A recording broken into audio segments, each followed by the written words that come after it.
बेटा, मेरे बारे में जब भी कोई पूछे तो मेरी पहचान बता देना।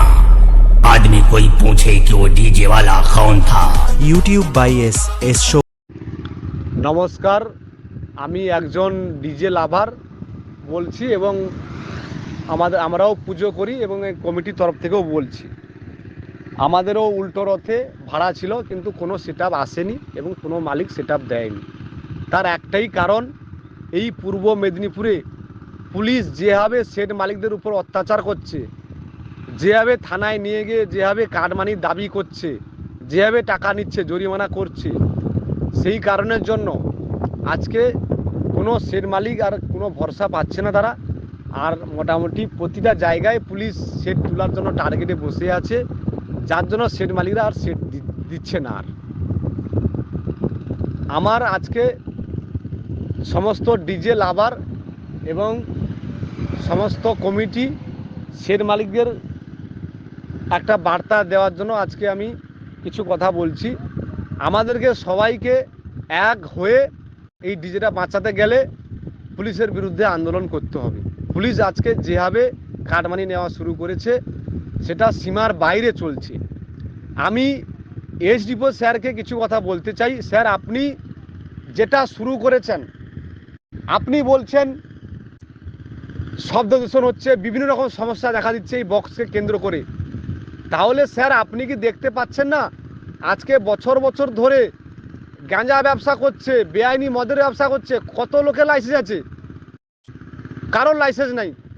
তারা যে এই মদ বিক্রি করছে, কারোর লাইসেন্স নেই, গাঁজা বিক্রি করছে, সেটা হচ্ছে কি হবে?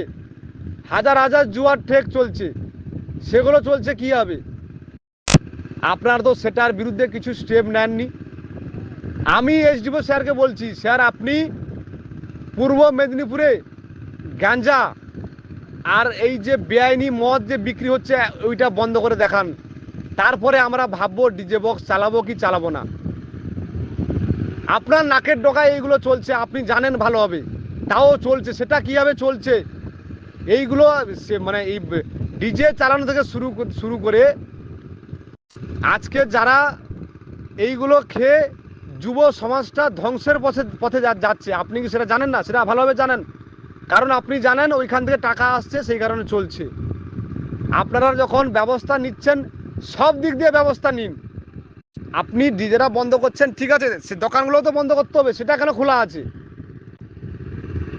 আমি সমস্ত ডিজে লাভার এবং সেট মালিক সমস্ত কমিটিকে বলবো, আমরা সবাই এক হয়ে পুলিশের বিরুদ্ধে আমাদেরকে আন্দোলন করতে হবে। এইচডিপি স্যার, আপনি কি চাইছেন আমরা সেটাই বুঝতে পারছি না। আজকে এই ডিজেকে কেন্দ্র করে হাজার হাজার মানুষের কর্মস্থান, সেই মানুষগুলো আজকে কোথায় যাবে? হাজার হাজার মানুষের কাজের দায়িত্ব আপনাকে নিতে হবে। আজকে যে মানুষগুলো এত টাকা খরচা করে এই ব্যবসাটা করতো, সেই মানুষগুলো এই ব্যবসা করে তাদের সংসার চলতো, সংসারের দায়িত্ব স্যার আপনাকে নিতে হবে, না হলে হবে না।